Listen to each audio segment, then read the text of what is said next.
Yeah, things that compete for rhythm and things that rhythm are made up of, things that are impacted by having rhythm in our life. The fact that it's kind of a background thing, a lot of times we don't think about, especially when we're younger. Your rhythm is basically how you're doing life, your cadence. You're going to school, you're coming home, you're doing your homework, you're going to bed. Well, you're going to have a lot of social media and maybe some other things in there, but I don't know that that's really something that's calibrated for future. Like once you leave school, your rhythm, it's kind of like freedom, as a young person, you get a lot more freedom. And so what are the drivers that would cause you to, I need more rhythm? When you're just experiencing the freedom of life. Yeah. And so kind of looking at that was something else I started to think about.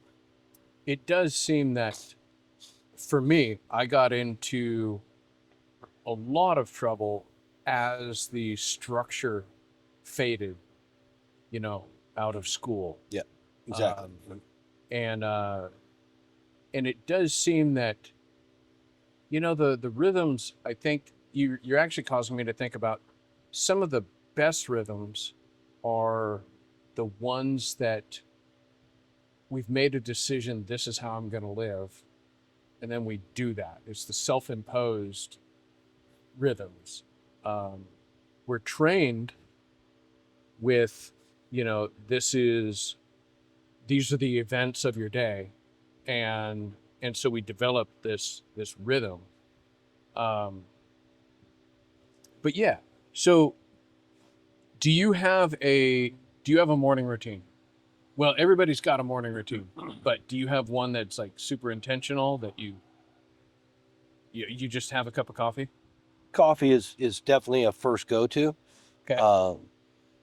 Yeah, I would say that's my morning rhythm is coffee, checking the schedule, getting ready for the day, building up a certain vision for that day, how that day affects the next. Okay. It's actually kind of looking out over the horizon. So, hold on. You're telling me that you get up in the morning, grab your cup of coffee. I'm with you. Mm-hmm. Then you're checking your calendar. Well, as I'm actually engaging in technology myself, like I'm pulling up my messages, I'm looking at my emails, I'm looking at my calendar. When you're super busy, one of the things that clearly has a competitive force in rhythm is just chaos.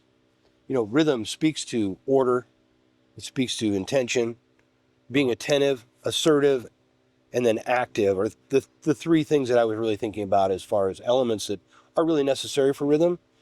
You have to be on task with it. You have to be attentive to what's in front of you, right? You have to be assertive in deciding, okay, I'm going to go after this. How do I get from A to B to C to D? And then, at the end of the day, how am I going to activate myself in that direction and be effective? There's so many things that compete for rhythm because there's such a diverse level of engagement that you have from work to family, right? All the way down the line. And I guess when I think of that, I just think that you've got to want to pay attention, or you're just going to get the chaos is going to steal you away from order. Okay, so now a lot of people, if they rolled out of bed, grab their cup of coffee, and then look at their phone, especially like their emails and messages and that sort of thing, they find themselves getting drug off. Mm-hmm. If you were to give yourself a rating on a scale of 1 to 10, how dependent are you on your calendar and organization for your schedule?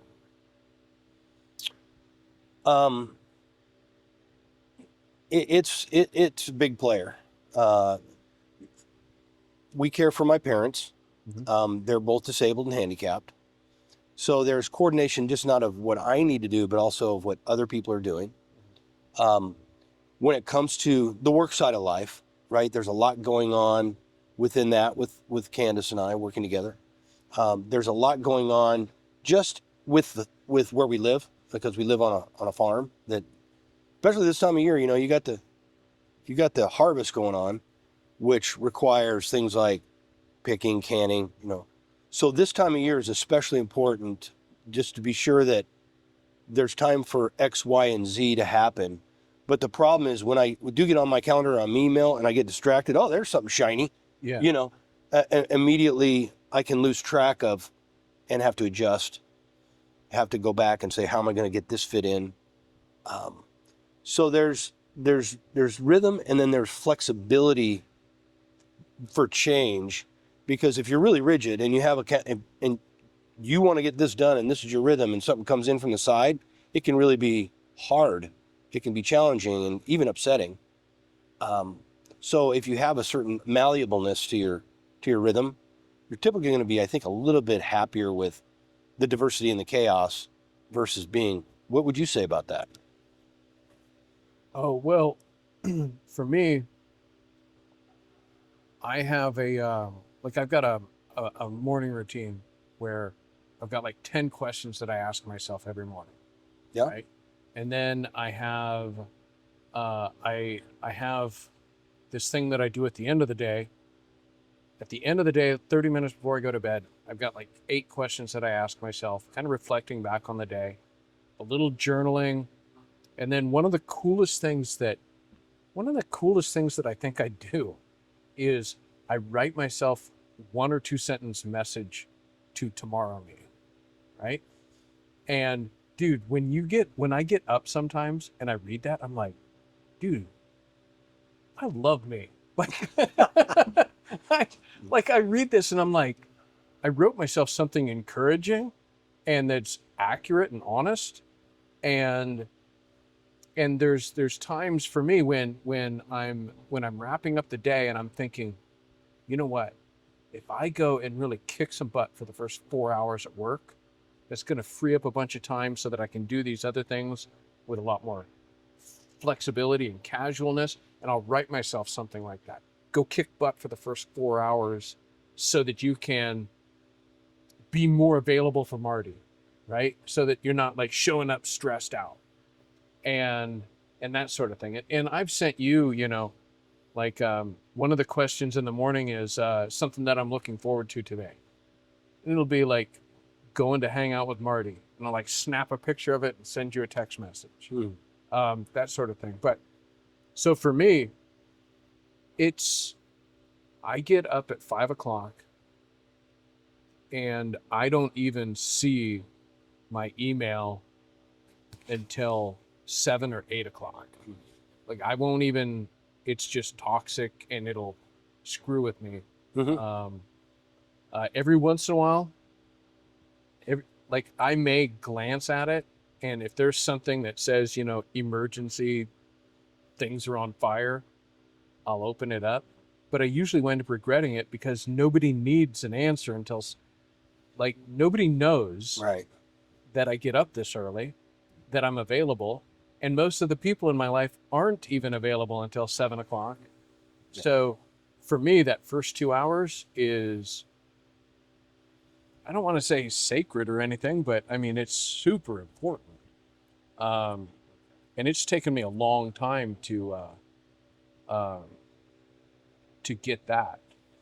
But Well, you sound like a poster child for rhythm to me. I aspire, when I grow up someday, Adam, I want to be like you when it comes to my rhythms. But I'm more of you're on the spectrum of intentional rhythm, which I think is something that's a high level of functioning. In the morning I am. There's a whole bunch of stuff that's not in control. Yeah, I'm not in the intentional rhythm category as much as I am in the big categories are going to be coming at me, and I'll deal with those as they come, and have a whole lot of malleableness to my routine. But I think if I was to say, well, 5 a.m. I'm slobbering on my pillow for the most part. Most people are. And trying to get that extra bit of rest if I can get it. Right. But the coffee is for sure a starting point for me, because it kind of wakes me up. And then I can actually pay attention to what's going on. that day, and what was going on yesterday, and what's got to go on tomorrow.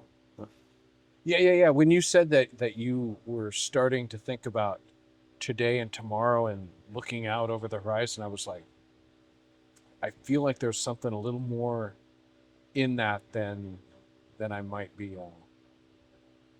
That's interesting to me. Sounds interesting. Well, it's not like I don't accept the fact that tomorrow has its own troubles, so to speak. Yeah. But there may be things that I can do today that are going to help that come forward, because I'm not going to avoid what's in front of me.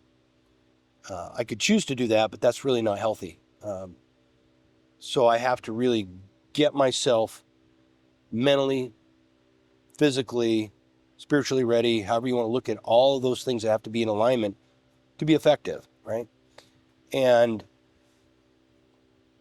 I don't know about you, but I like to enter the day with a certain level of peace. Mm-hmm. Deep breath, today's going to be a day, and it's going to be awesome, and I'm going to make it that way. And making those choices consciously sets up a success. I love what you mentioned as far as writing yourself notes and asking yourself questions. Talk about a high-level functionality. Like I say, well done. That just shows you've done a lot of work, to know what's needed to be successful. Most people are letting life hit them in the teeth. Well, and that's the point, is that when you get out of high school, unless you go to college and you just go get a job, like all of the cadence that was forced on you is no longer there. You may have got to get to work at this time. I come home at this time. I'm stuck in traffic at this time. You may have these events that happen during your day, but it's not like first period, second period, third period, go to lunch. It's not the same. And so as you go, it's so easy to throw, especially if you don't really enjoy structure. Like, I know people that they want that structure. They want that. They tend toward that. My buddy Brandon, that was on the very first episode. You should see his calendar. His calendar's silly. It's loaded full of stuff. It's all color coded. Mm-hmm. Yep. He could know at a glance if the things going on in the next 2 hours need to be done, or just it'd be nice if they were done. And so he can at a glance just look at stuff and go, no, I'm just going to cancel that meeting. No, I'm just going to not do this, or move things around. And so him and I, we're like polar opposites. We're very, very different, but we both look at each other's stuff and say, man, there's something to the way that you're doing it that I can appreciate. Okay, so what is the most important daily activity that you do? That's a great question. Not easy to answer, though, because every day is so different. Say, this is super important. I never miss this. I always tell Candace I love her in a text message at 7:30. I think there's a lot of rhythm in my life that has to do with where I live and in my physical reality, right? Mm-hmm. So one of those physical reality is got to get the dogs fed and up and at them. Candace's rhythm is she gets the morning animals, so she takes care of, feeds the chickens, lets the alpacas out of the pen. Then at night, rain, sleet, or snow, sunshine, I'm putting the alpacas in, getting them fed, getting the chickens locked down, getting the eggs out for morning breakfast, which would be another part of my day, would be to say I love my eggs in the morning, preferably with a piece of sourdough. But these are more the simplistic things that are just kind of demanded of you. And I think rhythms that are demanded are different than rhythms that we should look at as far as what's going to further us, better us, and that are elective, right? Because a lot of things that I think you're alluding to when it comes to when you're young is that rather than just doing those things that are normal, expected, and natural, what are those things that can elevate us forward into getting a raise, higher level of maturity, finding the right mate, making changes into my future in some aspect. And without that kind of conscious consideration of, hey, how do I recalibrate my rhythm? That's a much more serious matter than just understanding or admitting or accepting, yeah, life has rhythms. It's like, okay, well, then what? And I think that's really where the idea of being attentive to the fact that rhythms matter and that we can actually impact our life circle, people we touch, things that we do with intentionality. If we are assertive once we're attentive, but then that doesn't mean that we can just stop there. It's almost like when you're young, you get passionate about a lot of things, right? I mean, you're really passionate, and there's a lot of passion today, and there's also so much chaos and distraction that it's really hard to aggressively attack the idea of rhythm. It's not like something that's very natural, unless you're like someone like you who's just liking order. He likes to have a lot of order. 2 hours. That's 2 a lot. hours is Adam, give yourself some credit here. I mean, no. I mean, the rest of my day is very different. That first 2 hours, that's the only part of my day that's that structured. The rest of my day, I get drugged down. You ever seen the like a video of the horse jockey that gets kind of bucked and then drugged down the racetrack? Sometimes I feel like that. A lot more than I'd like to feel. Yeah. Dude, you said something though. You said something that really got me to thinking about there were challenges when I was growing up and when you were growing up, right?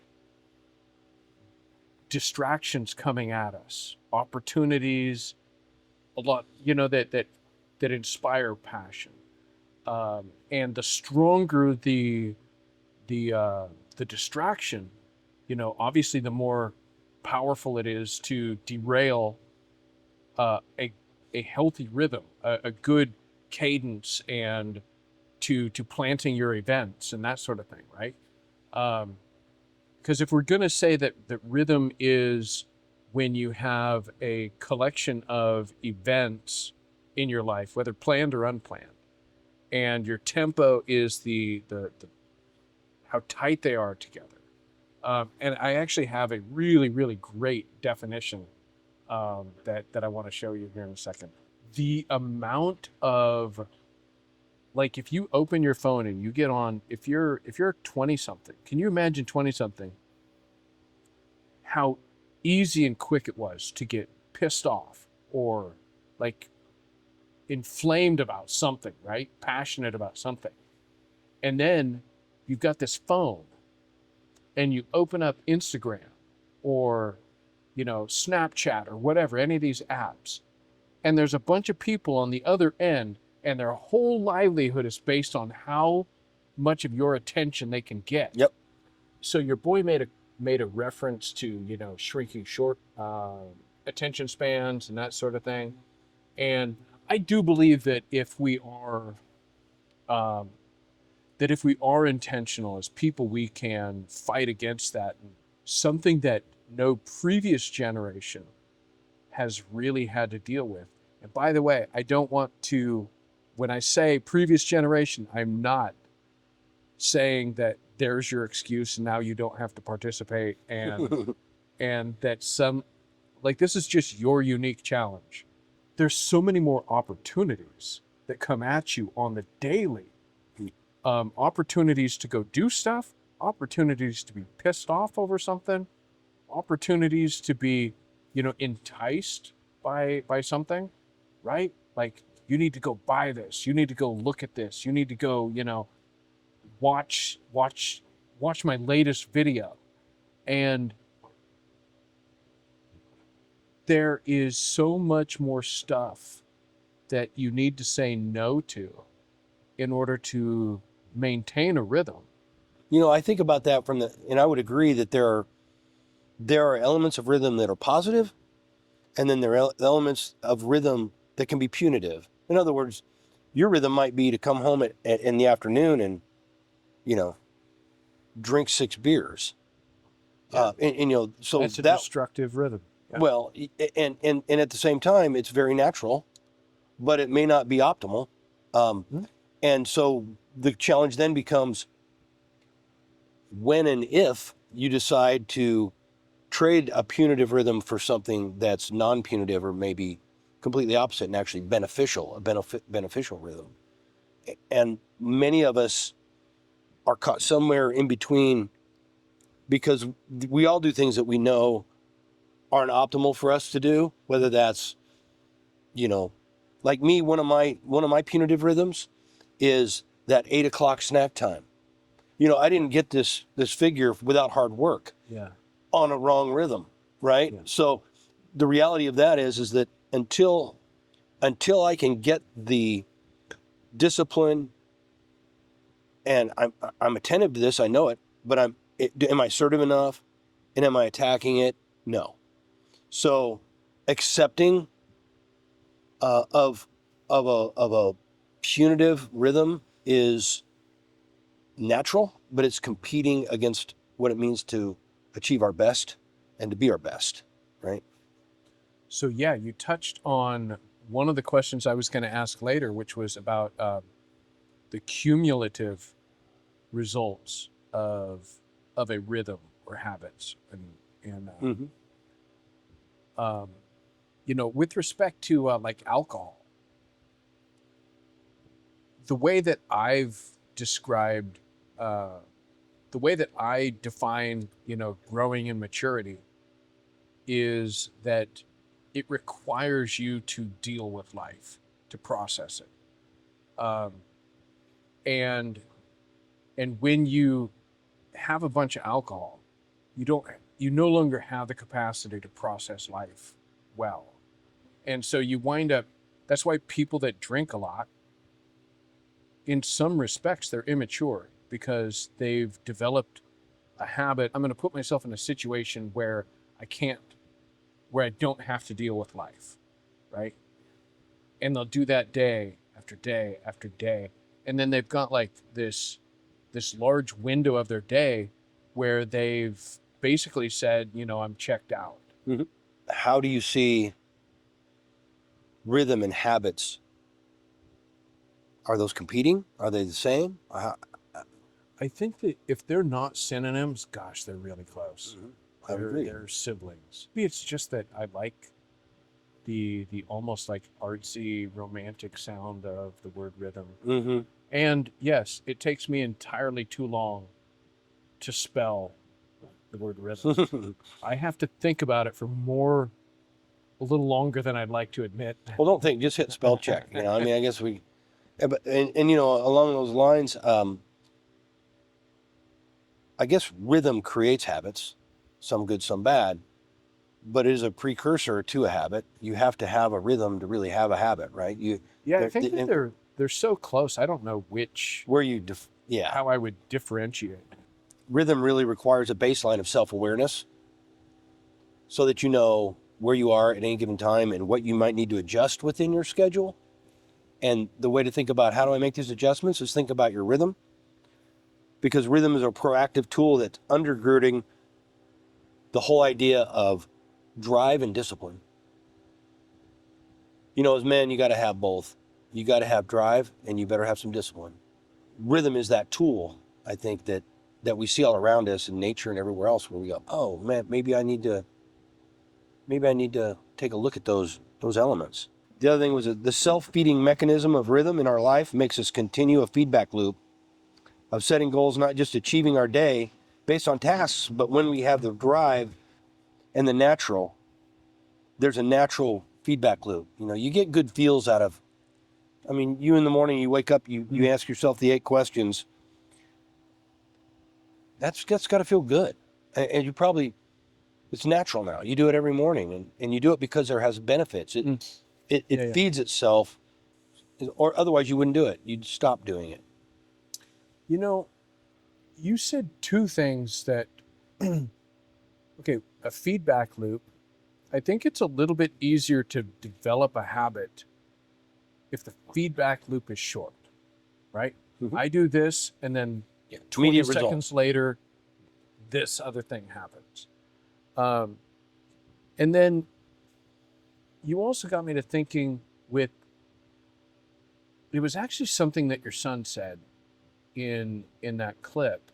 It got me to thinking about something that I've read in a bunch of different books, but it struck me different this time, is attaching, if you want to develop a new habit, tie it to something that you're already doing. So I don't play music at all, right? I'm not a musician. I don't have anything to do with it. But at church, I am the guy that's in charge of the sound booth. And so I will see things and hear things from the musicians and from the people that run the equipment. They talk like the drummer has a huge effect on the tempo and the way that the songs are played. And it just kind of got me to thinking about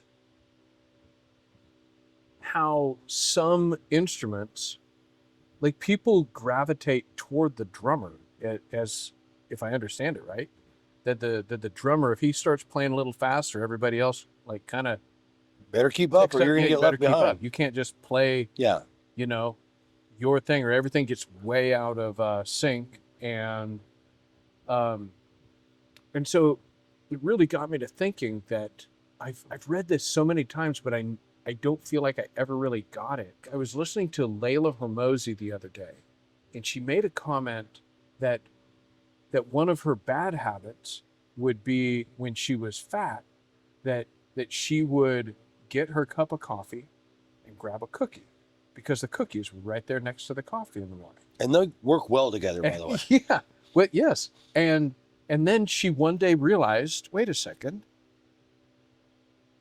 if I make it harder to get the cookie and make it easier to get something that is going to be healthier for me, and I think that she did something like she got, I can't remember what it was. I think it was gum or something like that. You know, you won't like dip your gum and chew your gum while you're drinking your coffee. But point being is she found something else that she substituted that made it so that when she had, and in are you familiar with the book Atomic Habits by James Clear? No. That's a really great book where he talks a lot about associating and making your habits so that they're, he does talk about connecting habits to other triggers. If we start looking over our lives and figuring out when we do certain things that we don't want in our lives anymore, and figuring out a substitute, you know, maybe losing that last 20 pounds will Only 20. will Well, that must get a be little more nice. natural. I'm You know, talking about me. I love the music analogy from the standpoint of when you listen, and even while you're playing music in a band scenario, when something is out of, two things, if something's out of pitch or something is out of time, it's like a sore thumb. It just sticks up. And if you're in the audience and you hear something non-syncopated, or you hear something, it almost grinds in a way that demands change. And wouldn't it be nice if when we were, looking for our rhythms, that we could actually have that kind of a feedback loop? Because the negative rhythms, the punitive rhythms, they usually have, like you're saying, that level of reinforcement and satisfaction in the moment, but there's the long-term effect is oftentimes what drives the change, but it's way down the road because we don't know all the negative yet. We just like to feel good now. You know, it does seem that there comes a point where we become aware of that negative, like there might be that habit that you don't really think too much of, that 10 o'clock bowl of ice cream. don't really think too much of it.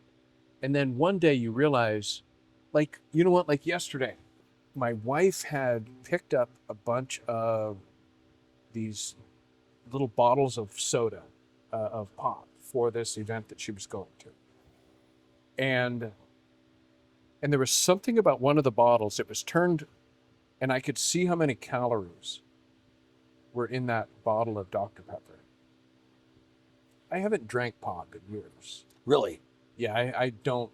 Yeah, it wasn't that hard for me to give up. It really got me to thinking, because part of the reason why I don't drink pop anymore is because I said it's got too many calories, right? Oh yeah. And then I saw the label and I was like, wait a second, and I went and looked at it a little closer, and I think it said 210.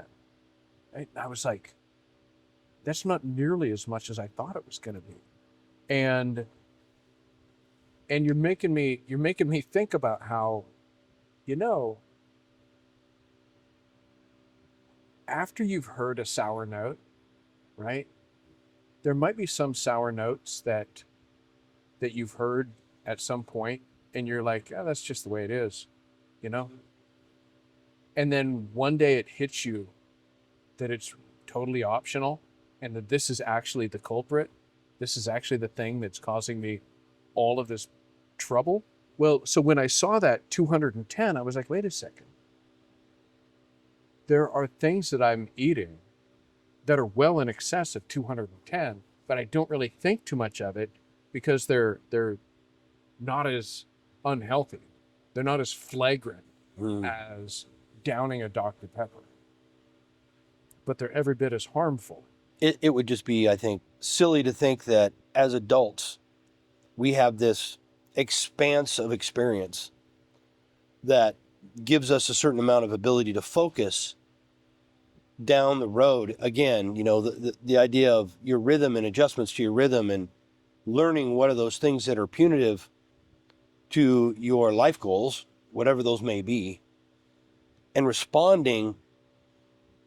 There's this lag between being self-aware to know what those things are now, that you could change, that would be providing you the results you may be looking for. But without that ability to see those things now, it's really hard. I mean, I don't think it's fair really to say things like, well, geez, you should know better than drinking pop, or, you know, you need to stop smoking weed because that's going to kill you, or you drink too much and you're wasting your you know, these are things that I think a lot of people have a level of acceptance of the consequences that they'd rather not think about now. I mean, because we're in the moment and we're with our friends and they're doing this, so we can do that. Or if they're going to do this, then I'm going to do that. I can point back to a handful of really impactful events that caused me to really like shift perspective. One of the ones that happened about, I don't know, 6-7 years ago is I was reading in my Bible. I come across this passage where David says something to the effect of, Lord, help me to count my days. And I thought, man, that's an interesting thought. I wonder what would happen if I decided how old I was going to be when I die, right? I just picked an age. I said, you know what? Let's say that I'm going to die when I'm 86. And it got me to thinking, you know, what was my health going to be like? How am I going to be financially? It got me to really thinking about 86. And I'm like, okay, what if I continue on the path that I'm at? I'm going to like, that's a sucky, you know, last decade. Like, what do I want my 80s to be like? Yep. What I'd like to be is that wiry old guy that still jumps fences and goes and, you know, will grapple with a sheep when it, you know, gets out of the pen. Yeah. You know, I don't want to be that dude that like walks around scared to death of falling over. I got to thinking, you know, like what do I want my health to be like in my 70s, my 60s? You know, How many younger men do you think even think in that way, though. Well, and that's the thing is, it never even crossed my mind until I was 50, Right. right? Yeah. And I do recall being in a room one time. I was in this group of like leadership development types. I think I was 28 at the time, and I was the younger guy in the room, and they were we want to develop the next generation of leaders in our church. It was this program, and I remember sitting there, and I hate a meeting just like everybody else. It's so hard for me to pretend to be engaged. And I remember sitting there, and I heard one of the guys, these guys in their there were guys that were in their 40s, 50s, and 60s that were like kind of leading the thing. And somehow they got onto the topic of what was my favorite decade, right? I'm 28. I'm like not super interested in what they have to say. And they start talking about their favorite decade being their 50s. And I'm like, what? That's so far away, right? I remember thinking that's so far away.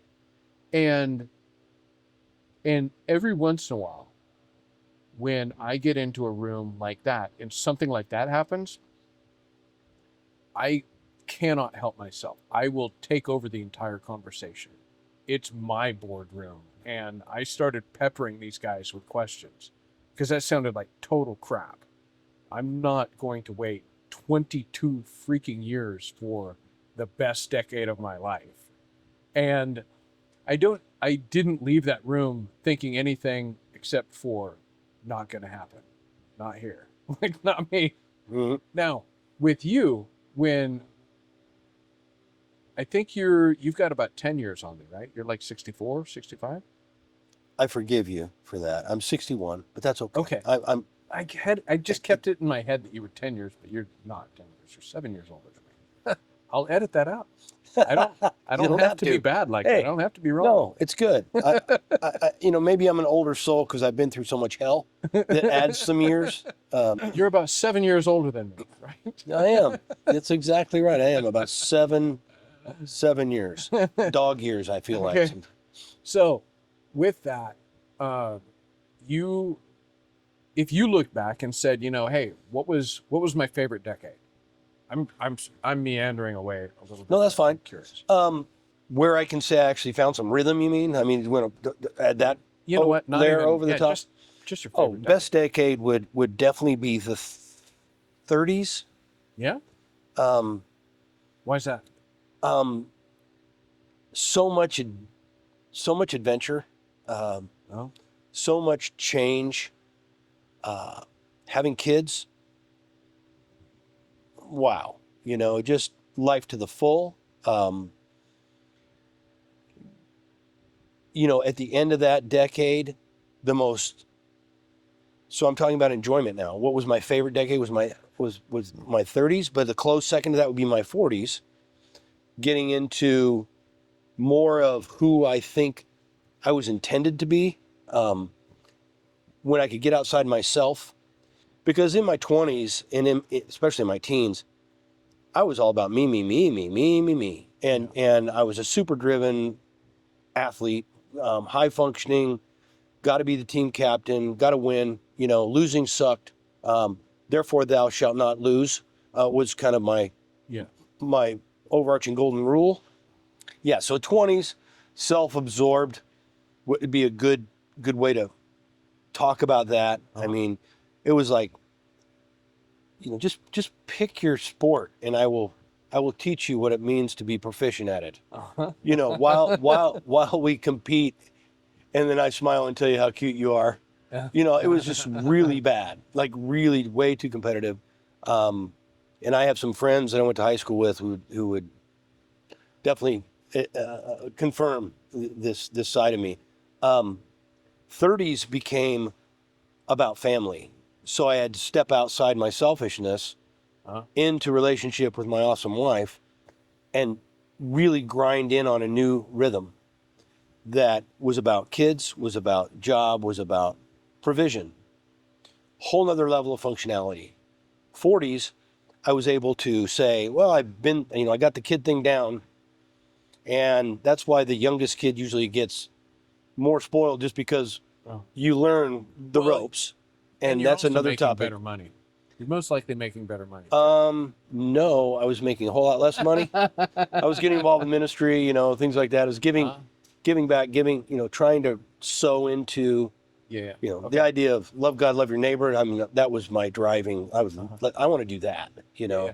So I spent a lot of time doing that, men's ministry and things like that. But the 40s really gave me and afforded me that time to just get by, but to really grow personally.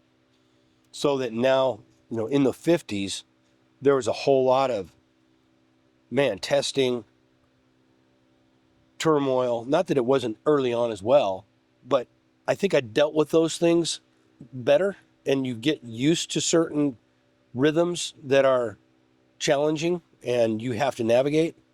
When we were listening to that clip from with you and your boy, uh, he made a comment about like a killer wave, right? You get used to these waves, and then there's the killer wave, and it got me to, it kind of got me to thinking about one of the things that, like, sometimes people will retreat and get some comfort from the rhythms that they do have, those habits that they do have. Like, and I remember reading about like in World War One and Two, that one of the ways that the English dealt with stuff was tea time.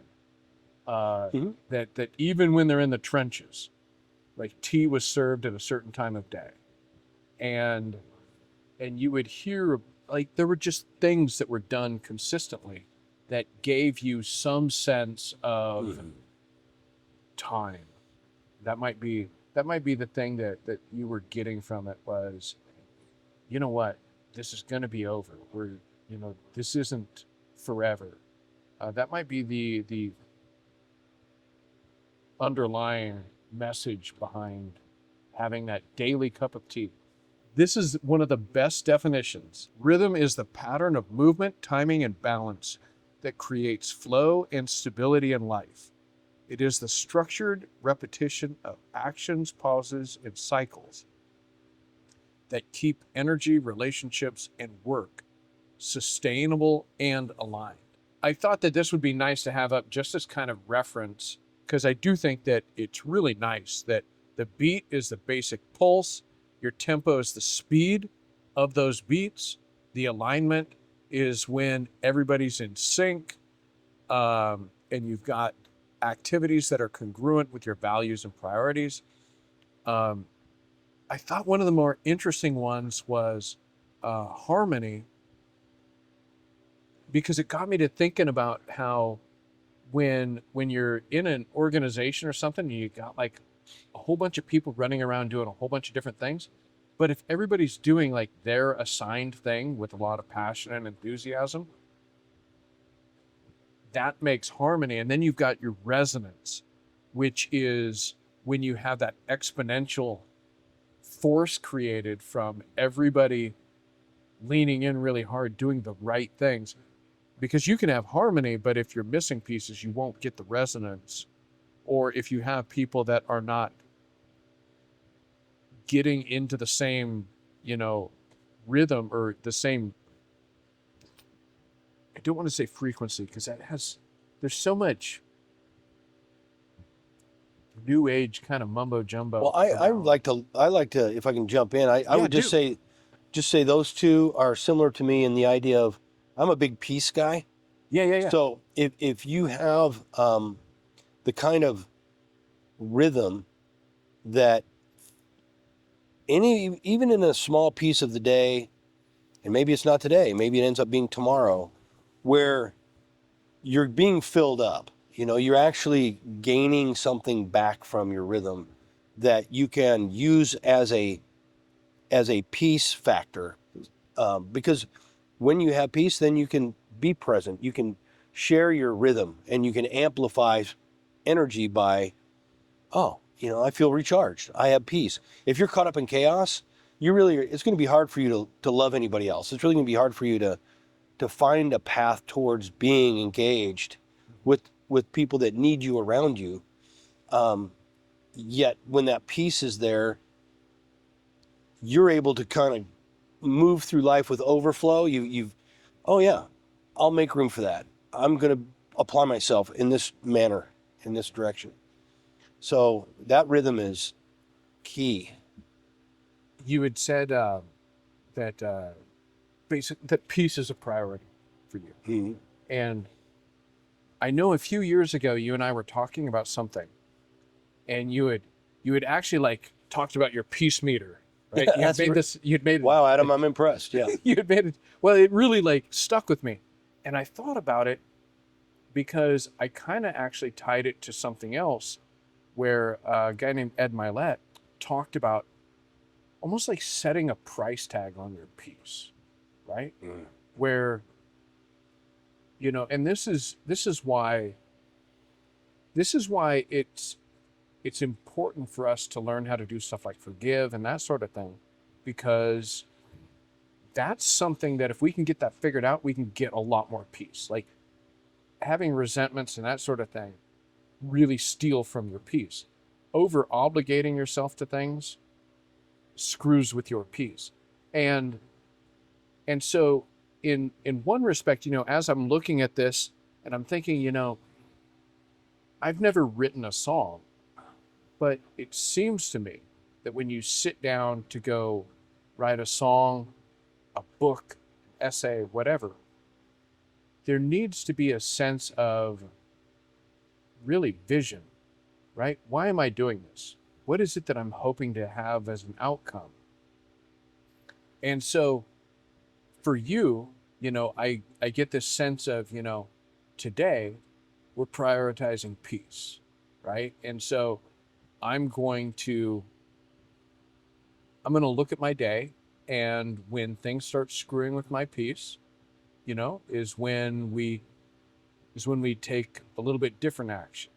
When is the last time you said no to a request for your time? My wife and I had plans to go to the coast. Been on the calendar for some time.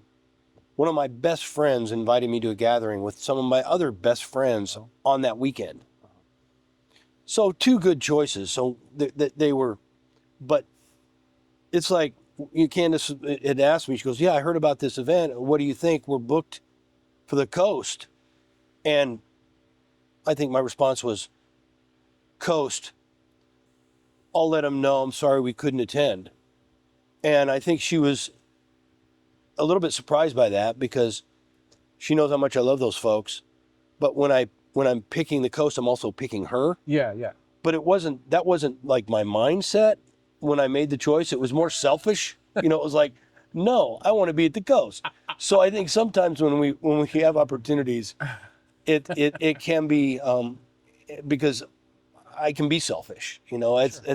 But sometimes being selfish is what it takes to make the right decision to refill your tank.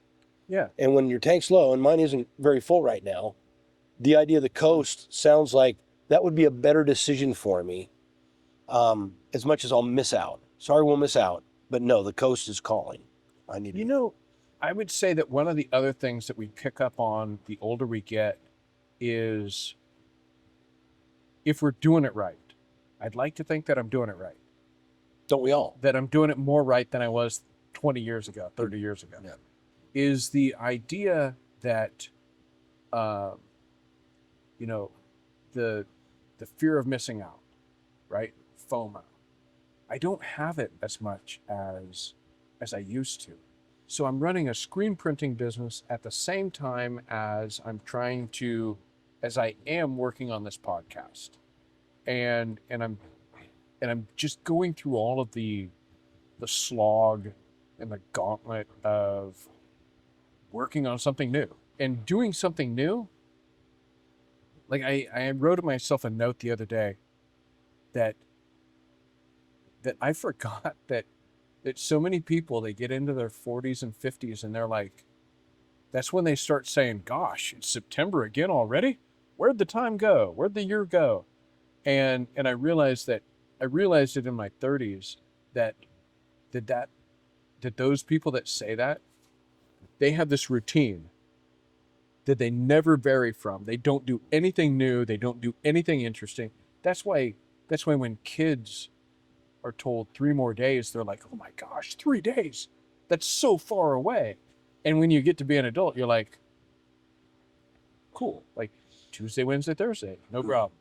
Um, and so for me, I like that's part of the reason why I love novelty like I do, and I love taking on new challenges, is because it helps me so that time doesn't get away from me. Because time seems like it's constantly trying to, if you wind up with a rhythm that's too consistent, your life turns into a bit of a blur. And That's right. and as I get older, I'm also discovering that I've made a lot of selections that I'm very happy with. And that you know what? That thing is kind of shiny and cool over there, but I've already got too many things going on. I think I'll just keep it the way it is. That sounds accurate though, right? Like Yeah. like as you get older, you start to get a little better handle on what you need to say yes to, no to. And so I'm running the screen printing shop at the same time that I'm working on this, at the same time that I was working on this other coaching program for how to run a screen printing shop.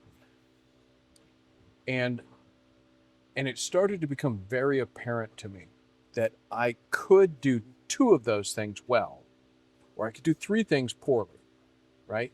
But I certainly couldn't do all 3 things. As much as we would love to say they're not competing, they're kind of competing. And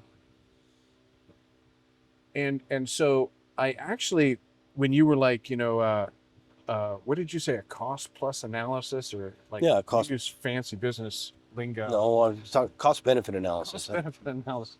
Okay, which is basically draw a line down the middle, pros and cons, list them out, and like you kind of do it in your head though. Yeah. But the thing that made it so that I decided I'm not doing the business coaching thing is that because it was really narrow and specific to screen printing. I can take somebody from a level 2 or 3 screen printer, and I can help them get to a 5 or a 6 without a whole lot of effort. And getting them to a 5 or a 6, people can make a living and be perfectly happy. I thought about it and projected myself into the future. How will I feel about this in 2 years? And that's when I said, I need to kill it. We need to be done. Because the idea of talking for the 24th time about how to open a conversation with a potential customer, I realized that as much as I find satisfaction and enjoyment out of it now, like watching the lights come on and people going, that's how I can do it. This doesn't seem overwhelming at all anymore. I know that in 2 years, I'm not going to have that same feeling, and I'm going to be bored. And worse yet, if it becomes successful, I'm going to feel trapped. Right? Like a rock star that has one good song and everybody wants to hear it, and he's got to play it over and over and over. Can you imagine being in the band Heart and playing Barracuda since 1971 or 2 or whatever that was? Oh my gosh. Oh my gosh, you're talking 54 years of playing. That's another way that I have found to be able to put something down that needs to be killed. Like Stephen King called it, killing your darlings.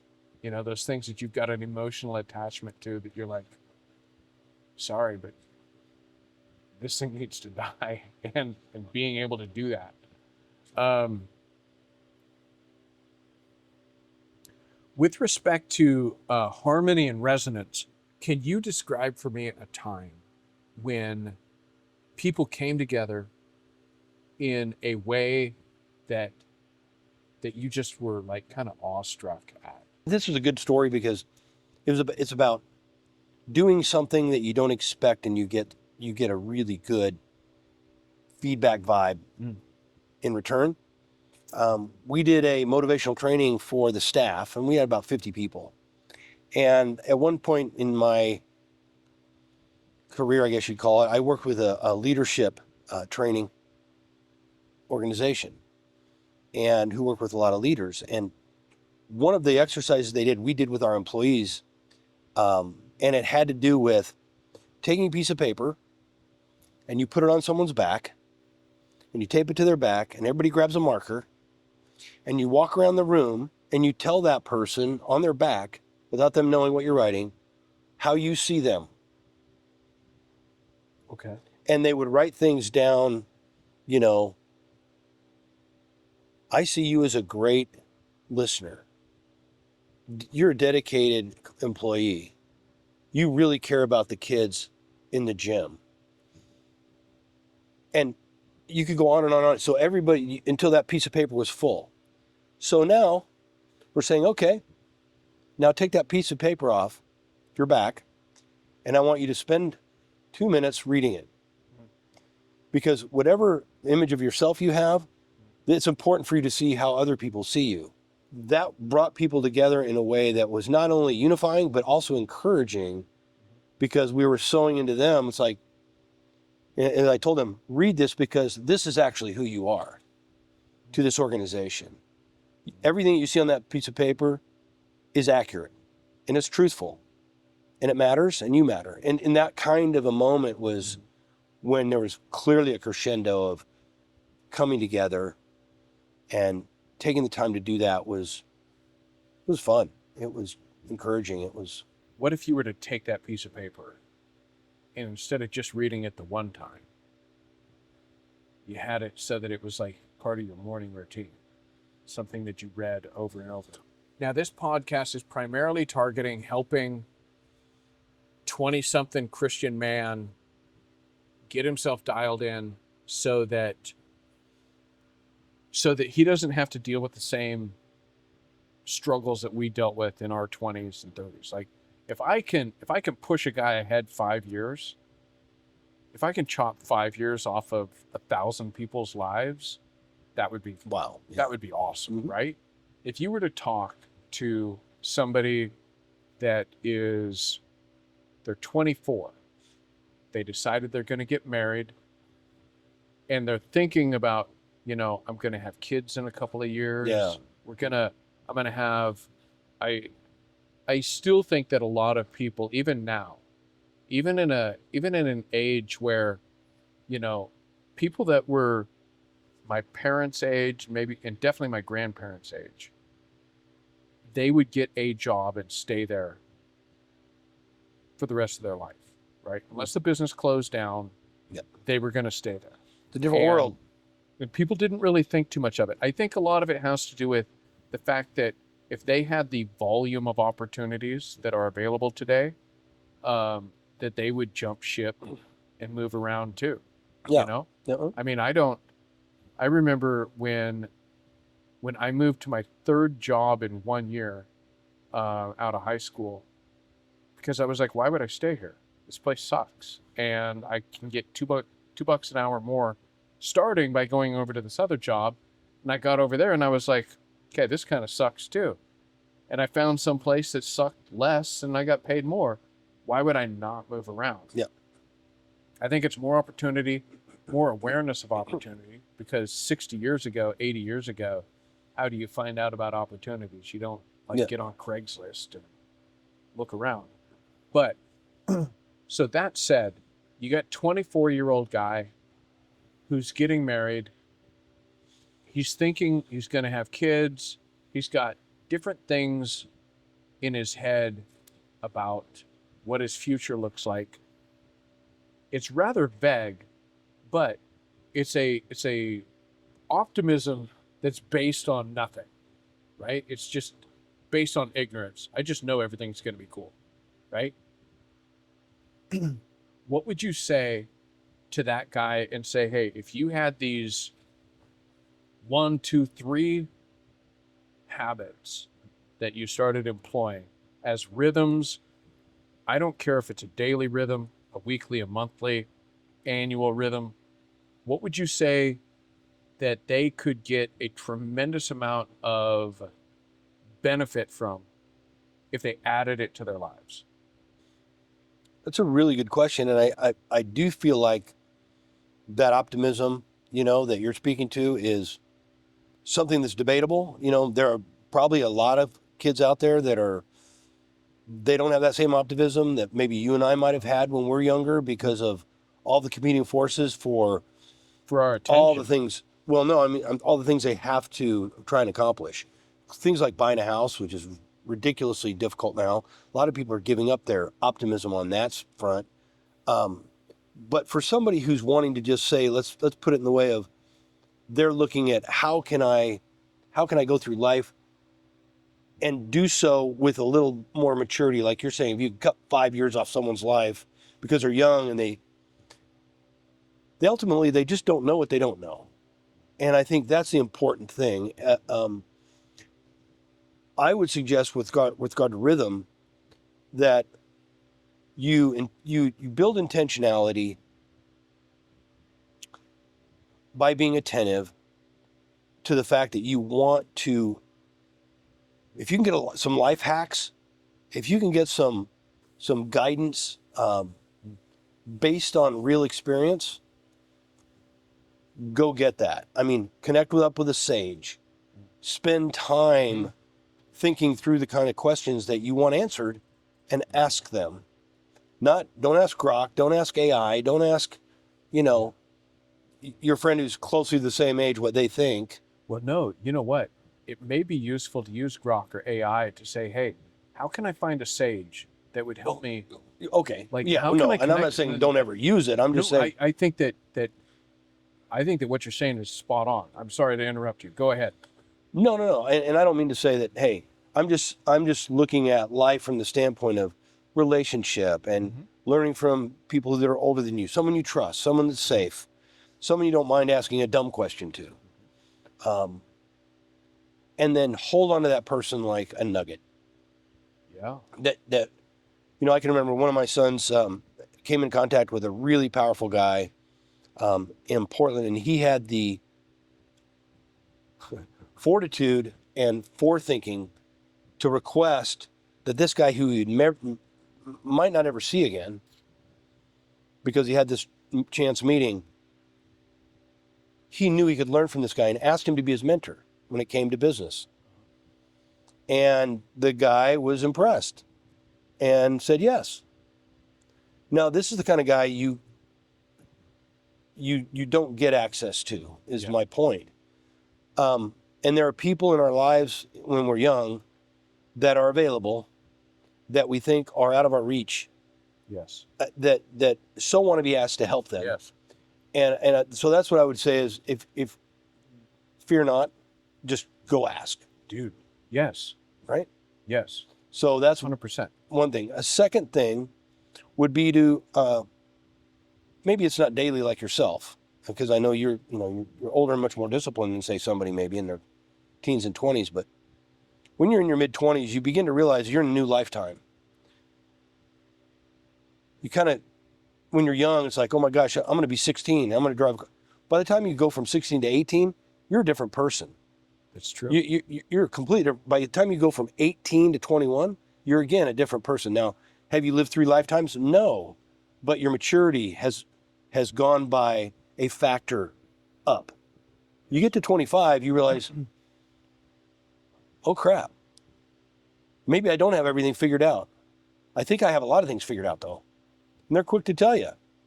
They're getting comfortable in their skin, and maybe sometimes too comfortable, which is why I would say take that self-assessment step. And if you don't know what I mean, you could probably explain to anybody what's a good self-assessment route. But what that just basically means is be as painfully honest as you can about your deficits and your strengths. Work to offset those deficits and focus on how you leverage your strengths as a rhythm. Because if you don't take access or take assessment, those things will just remain as far as deficits, right? Yes. To seeking out wisdom and a sage, right? asking the questions that we don't think we should ask or aren't comfortable asking. Just fear not, step out, ask the questions, level up your understanding, level up your experience through someone else. Why not? Self-assess who you are, where you are, and lean into that painfully honestly. The third thing is to celebrate doing the first two things, and those things that you're doing to really lift yourself, because you kind of are your own architect of your own future. So being proactive in that yields a whole lot of return. And you don't realize that until you're a little older. It's kind of like, when you're taught about finances when you're young, you're just like, yo, you got to save now, you got to save now, you got to save now, you got to save now. Well, no one has anything to save in their 20s. They're spending their money, typically, right? But when you learn about compound interest and you realize, holy Moses, if I save $100 a month, $20 a month. I mean, I challenge you to go look at that as far as compounding and what that does over time. We just don't know what we don't know when we're young, but we have to celebrate the journey and take time to enjoy the fact that, man, I'm working on myself. I'm making myself better in this way, that way, or the other way. I'm working on this issue. It's not easy when you're young. No, you said a lot of really great things there. You've said a lot of really great things. You know what I really like when you say is, you made me think. You know what you are? You're a thinker. You don't just respond. You actually take things into your matrix and go, wow, that made me think about this, this, this, and this. Oh, yeah. I mean, I love that. Because I love you, Adam. I love you too, man. You wouldn't be doing this if you didn't really care deeply about this topic and about the people that are going to potentially get a benefit from this. And I don't think people understand the amount of work you put in, the amount of time and money you've invested to just get off the ground.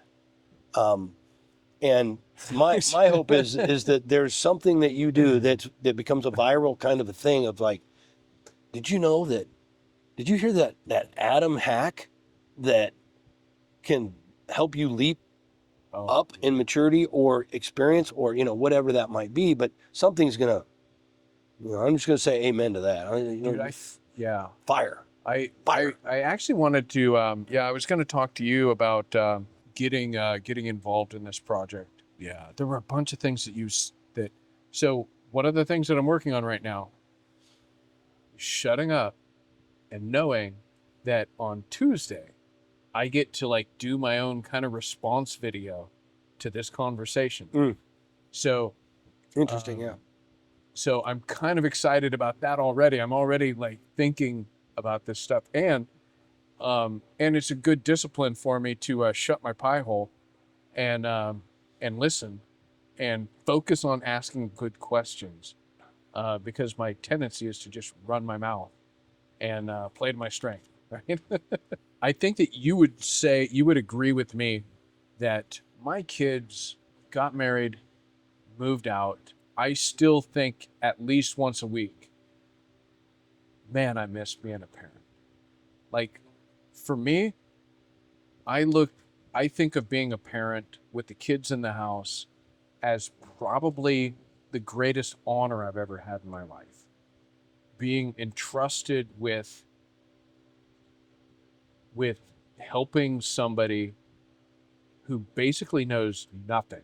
Navigate life. And help them get to a place where they can go out and they can process life. That was actually, I know it's weird it feels weird just saying it like that, but that's actually what I said to myself. I want to teach them to process life, because life's coming at you, whether you like it or not.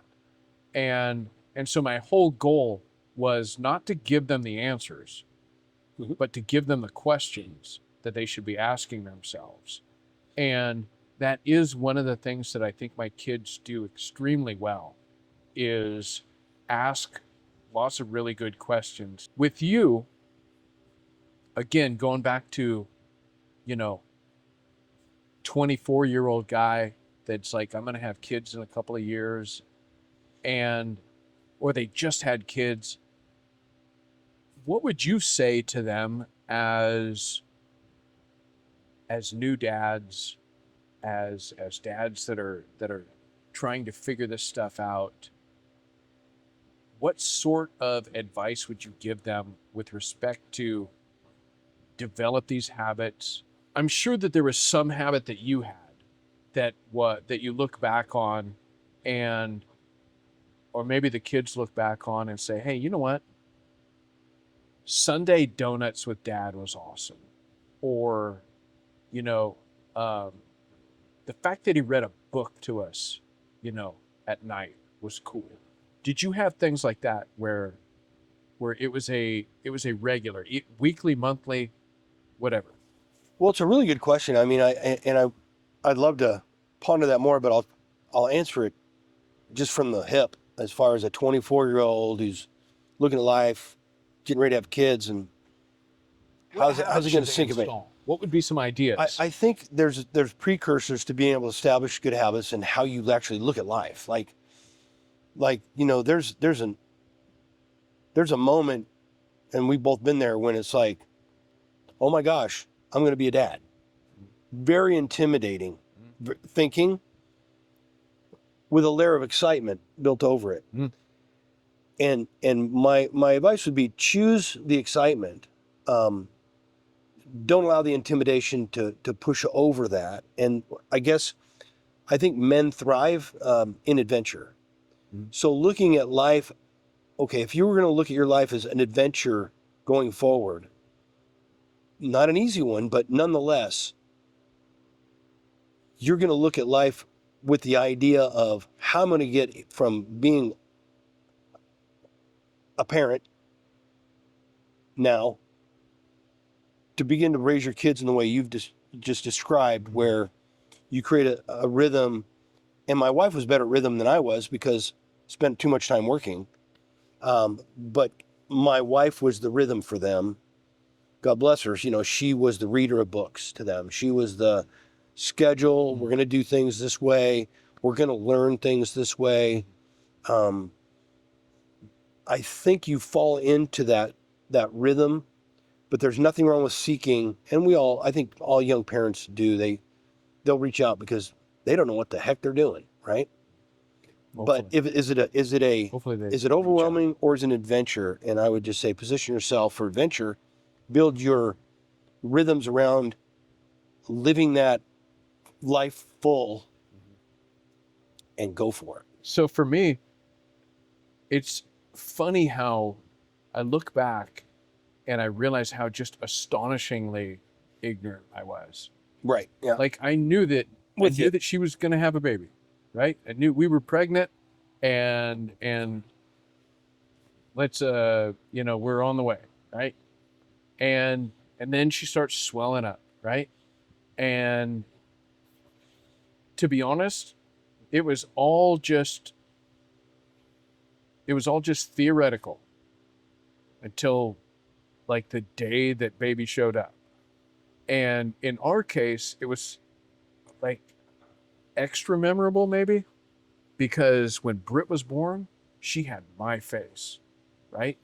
And so much so, she looked so much like me that Heather's like, make sure it's a girl, right? Because she couldn't imagine a girl with my face, And unfortunately, Britt, developed and grew out of that problem. Doesn't great. have my face anymore. Aren't we brave with two faces and built for radio, and we're still here? Yeah. I expect a lot of people to be listening while watching. Good. Yeah, that's a good news. The intentionality, it is a bit of a challenge that when they start out, mom is so involved with the rhythms, right? With the habits. She's the one that's breastfeeding. She's the one that's feeding them. If I swear, if possible, do whatever you can. I still believe that one of the greatest things that I look back on and say, that like I high five myself, is that my wife has never had to have a full-time job. She's never had to work. And that is one of those things that I look back on and I'm like, at least that went right. Right? Like Yeah. at least that went right. Um, I don't own a home. I still rent. I haven't like, but I still feel like that was the best way to go. So what habits could a guy develop, like when it's a newborn, when this child is, like you can't really start developing daddy daughter or daddy son time until a certain age. So I guess it's one of those things that you need to kind of keep this in perspective, that as you get going, that's when you're gonna like keep your eyes open. Keep your eyes open. Pay attention to what other people are doing. You know, um, do a little work that way.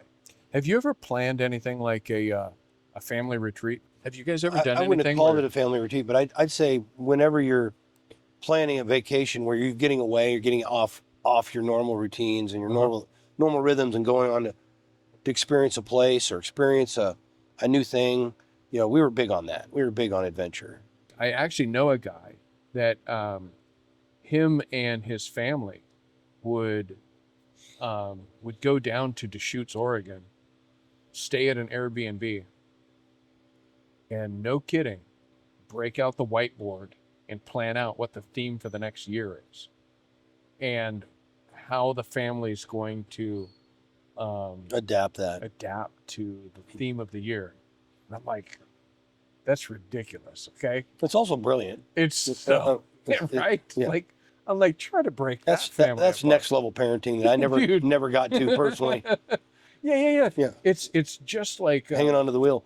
no, for me, it's like being the manager of the Chevron, and then you wind up running into the manager of the Costco, and you're like, you can do that? Dads miss things that they don't realize until it's too late that they should have done something differently, or they could have developed a habit. And that's part of what this is about, is like I said, if I could save people 5 years of struggle by helping them develop things like that. Is there something that you look back on, and I'm not asking for a specific or a story or something, but more of a framework, a thing that you're like, that you look back on and you think, I wish that I would have incorporated more of this in the raising of my kids, or in my marriage, or my work life, or anything like that? Well, one of the most important lessons I've learned well after it's beyond my ability to change, which is there are things we're gonna do things that are gonna let our kids down no matter what we do. But one of the lessons that I learned just about my own style or my way of parenting for my kids was that I kind of treated them all the same. And I had 2 boys and a girl. And when I communicated with them, I was always as transparent, open, and straight up with them about what my thoughts were and how I would tee up with that, and why, either personally, ethically and morally, or just my preference was. There is a definite difference between how, if I was to go back, I'd say I would communicate things with my daughter completely. If I had another shot at that, it would be of great benefit to us both. But you can't really, and it sounds like obvious, like you can't talk to your daughter the same way you talk to your sons. Yeah. But I'm not talking about male topics. I'm talking about how you actually convey information, and realizing that how different, men and women are, or especially boys and girls are, because you can literally step into something you never even intended, because you couldn't see it. Yeah. And so just calibrate your expectations of them maybe differently than just equalizing things so that you're being fair on every level, or you're being direct on every level. And Sure. You can show up with perfectly awesome intentions, but if you do it in a way that in the end you look back and you go, you know what, intentions aren't everything. Like my intention was to be the same guy, the same, like you could show up like that. If I'm hearing you right, though, it sounds like, do you think that maybe there was a way that, I don't want to put words in your mouth, and I'm one of the things that people can't really realize when they're in their 20s is that there's going to come in their 20s, they can look back and they can say, there was that girl that I just mistreated, or I was rude to, or that I wish I had another crack at dating that girl, right? The one that got away, or whatever, right? I wish that I would have paid attention in that class, or had recognized that opportunity. But in the same way, with the greatest of intentions, you cannot recognize that like in this case here, you said that you communicated with the boys and your daughter the same way, and you wish that you would have communicated with her a little bit differently for the both of you. How do you think, what questions do you think you could have been asking to recognize that? yeah, Or maybe just paying more attention? it's interesting. You just said, so if I understand you, what you said was, and I think as a parent, especially when things are so dynamic and things hit you sideways, you aren't expecting certain things. What we say and what people hear are often two different things. Yeah. And so we have to be careful that we're understood, and by saying things, active listening. So what I hear you say is, can you tell me, did you hear, what did you hear me just say? Yeah. Maybe just having that dynamic at play. One of the things that I remember trying to do with my kids was in a way that even as an adult to another adult, I know that I should say, so how do you see this? Let the other person go first. Let them, because I know that even in the world of sales, I find this to be very advantageous to say, hey, tell me what you're doing. I would like to think that I did this well with my kids and said, so how do you see this? And then I know that I do this with my grandkids, and I'm totally blown away by their perspective sometimes. Absolutely shocked at the way that they see the world, right? And it makes me really happy. And then there's these times when, like my 7-year-old granddaughter asking me about free will, right? The weirdest conversation ever. I do think when it comes to that guy who's in his 20s and he's looking at life ahead of him, and when you know better, you do better, and you can't do better if you don't know. And as we said earlier, you don't know what you don't know. Yeah. Nowadays, going to somebody and being in a relationship with them to process what you don't know, I just see as super valuable. Not that it's impossible to do it online or, with AI and look up things and get information. That's great. But you're your own architect of your own destiny. So if you see that as an adventure, you're going to have a really good chance of not only enjoying the ride more, but finding yourself looking for that next thing, never really being satisfied with where things are now. How can I be better? How can I do better? How can we exist on a higher, leveling up? Man, that's just powerful. Yeah. Good questions can ferret out a lot of really bad assumptions. And yeah. Okay, so Have we covered it all? How do you grade yourself on that? I still talk too much. Yeah, I still ran on too much.